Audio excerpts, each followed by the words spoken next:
cuando yo tengo la manito levantada, yo sé que habían leído mis comentarios en el chat, porque alguna referencia se hizo en las presentaciones a los comentarios de chat, y entonces estoy seguro que ya ellos sabían que mi pregunta no venía, no iba a ser una pregunta de esa ahí, una bola franca por en medio de home para que la botaran de jorrón, sino que iba a ser una pregunta compleja.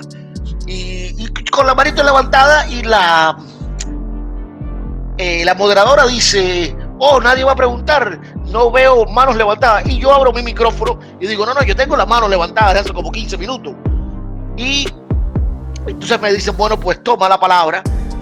Y ahí es que comienzo la pregunta. Les voy a poner primero mi pregunta y les voy a traducir la pregunta. Quiero que noten las caras.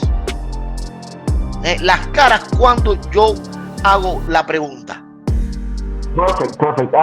Okay, I had a couple of observations and a question.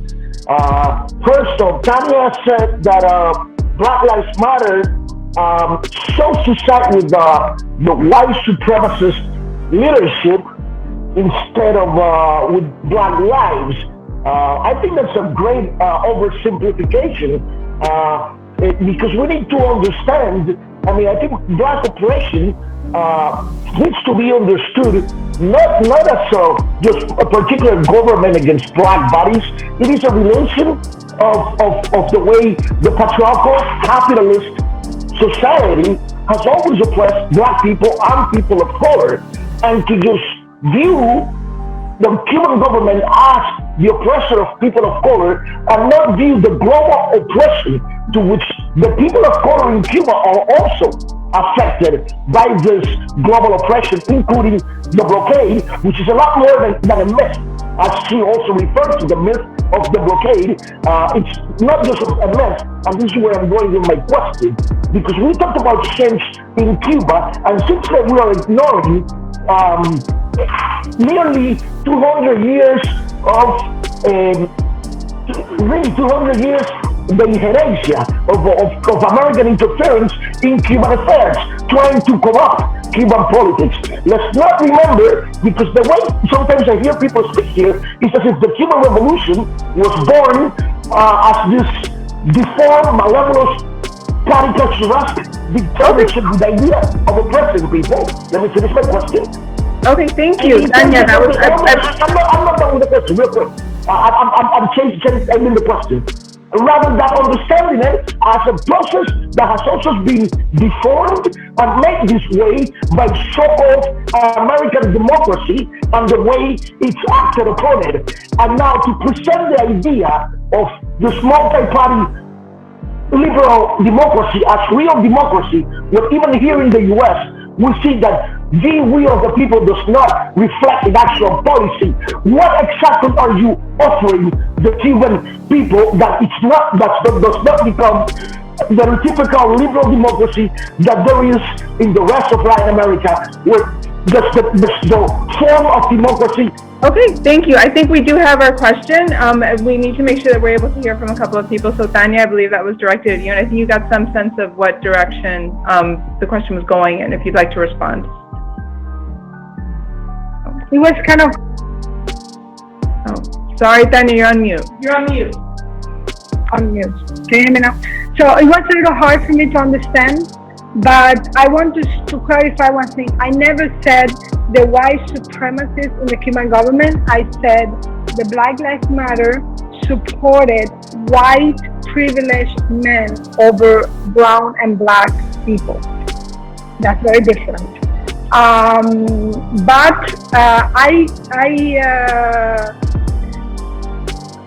been, for many years, I've been in the realm of people who are talking about turning down the blockade. And basically, to the end of the question, what is offered that is not a typical liberal democracy? Okay, great. I think that's a great question. He said, what is offered that is not the typical liberal democracy that does not democratically reflect the will of the people? That's a great question. Thank you for reading it down. Yosvani. I think in Cuba we have the opportunity to create a new form of government.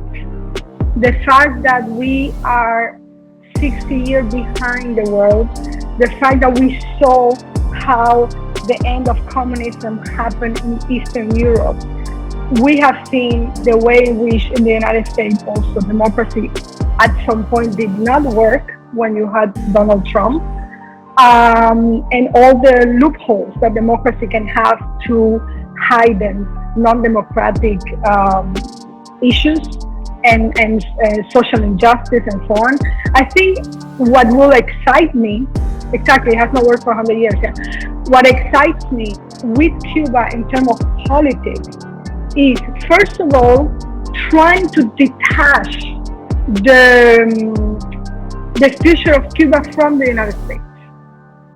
Right now, the government blames everything over to the United States, and sometimes the dissidents has also aligned in the United States in order to, I understand that the synergy has to happen, but I would love to have a government that do not use the United States to justify its inadequacy, but also a country that is free from any injerencia from another country, whether it's the United States or Russia or China, and that creates its own pattern into justice and wealth for all.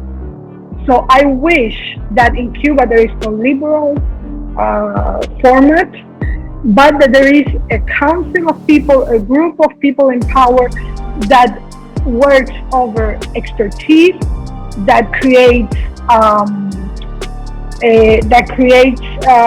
systems to hear the people and to make these demands heard, and also a government that is flexible enough to change what is not working, you know, and first of all to keep whatever the revolution has done or wanted to do properly, like education and so on, and bring freedom. So I think the problem is right now that regarding Cuba, the dichotomy is, or you have your individual rights and you don't have social rights or collective rights, or you have collective rights and you lack individual rights. I would like a government that gives you both.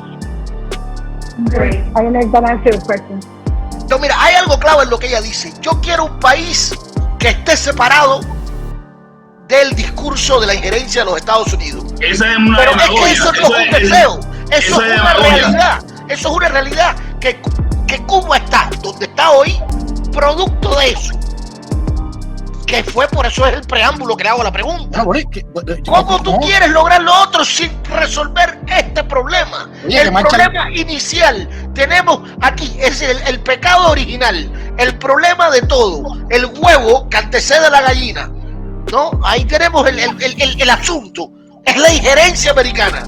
Y tú quieres todo lo demás sin haber resuelto esto. ¿Cómo tú puedes dar ese paso?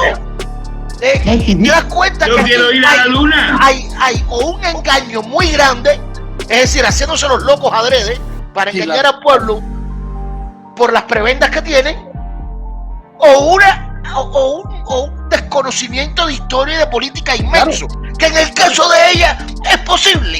Obviamente no es muy lista cuando se trata de política. En el caso de Cuesta Morúa, no.